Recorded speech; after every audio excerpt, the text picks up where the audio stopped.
పెడితేనే అవుతుంది, కేవలం హైదరాబాద్ వైజాగ్ ప్రాంతాల నుంచి వస్తేనే. సో అంత చేసినారు. అదేవిధంగా ఒక సామాజిక వర్గం మొత్తాన్ని కూడా పవన్ కళ్యాణ్ తట్టి లేపినాడు. దయచేసి ఒక సామాజిక వర్గం అంటే కాపు సామాజిక వర్గం, వారి ఓటింగ్ అనేది మెజారిటీ ఉంది ఆంధ్ర రాష్ట్రంలో. వాళ్ళు కాపులు కావచ్చు, తూర్పు కావచ్చు, శెట్టి బల్జులు కావచ్చు, మిగిలిన మున్నూరు కాపులు కావచ్చు, వీళ్ళందరినీ కలిపితే అయ్యే పర్సంటేజ్ డిఫరెంట్ అనమాట.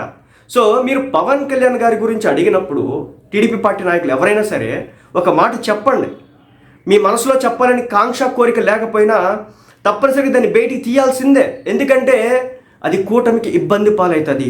ఈ కూటమి కట్టిందే పవన్ కళ్యాణ్, రాజకీయం చేసిందే పవన్ కళ్యాణ్, అధపాతలను తొక్కితని ఛాలెంజ్ చేసిందే పవన్ కళ్యాణ్.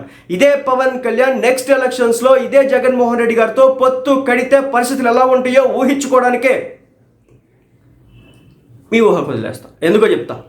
జగన్మోహన్ రెడ్డి గారి దగ్గర 40